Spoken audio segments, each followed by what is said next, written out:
This morning I'm out taking a look at a field where we had some concerns of some herbicide carryover injury, and I'm looking at the field here today, seeing that the crop's about V3 stage. First notification I had to this field was about 5 days ago, 7 days ago, somewhere in that range. We're giving it a little bit of time to come back out and reassess it, see what we're seeing in terms of injury. As you can see here, we've got some differences within plant height and plant health. The pre-emerge herbicide that was used on beans last year in 2012 would have been prefix. So of course we went through some pretty tough conditions last summer, some really hot, dry conditions. Those conditions aren't favorable for soil microbes, which are a big component of what allows for the breakdown of that chemistry in the soil. It really binds to the soil sites, and we need actual metabolic breakdown of that material by soil microbes. And those soil microbes just don't perform very well when it's really hot and dry conditions. So we went into 2013 expecting to probably see some of these issues as we move to more of these chemistries away from just typical Roundup applications to make sure that we get good weed control. Some of these chemicals are suspect for a little bit of crop injury if we don't get the degradation of those products within the soil prior to rotating to our next crop. So that's what we're seeing here, and a lot of the symptoms that we're seeing from the prefix would line up with the active ingredient Fomesafen. So when we look at some of these plants, we can see that we've got some of this characteristic interveinal striping. You can see some of that in there, as well as the broken, weakened, and browning midrib. So we're going to see that component here, and that's characteristic of that Fomesafen injury. Now on the label for prefix or use of Fomesafen within eastern part of Kansas, we're at 2 pints per acre for prefix.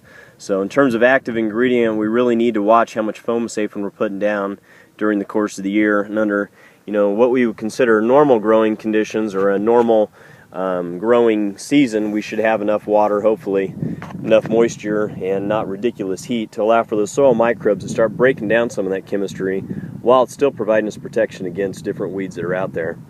We didn't see that in 2012. Of course, we had some really hot, dry conditions, so it kind of set us up for a perfect scenario to where even though prefix or Fomesafen generally has about a 10-month rotational interval from time of application to going into field corn, we're seeing that we're seeing injury beyond that 10-month interval, just based on not getting that degradation and that breakdown of those chemistries within the soil by the soil microbes.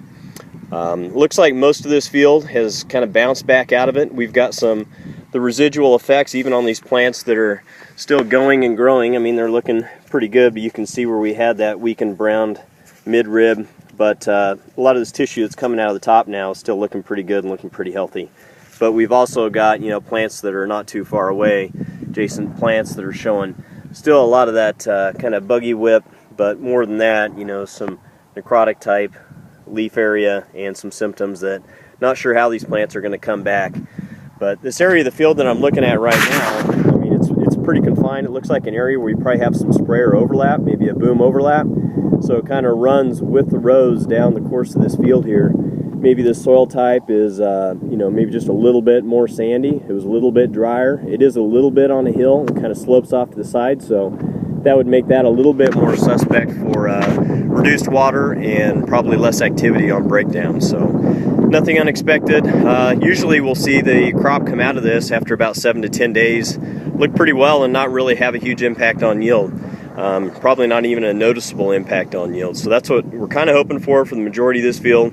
But as you can see, this area right here where we run through the center, we've got some plant death and probably some weakened plants that really won't contribute towards yield in the end. So that's a wrap for here, and hopefully this was informative and can help you out as you see some of these situations in your fields.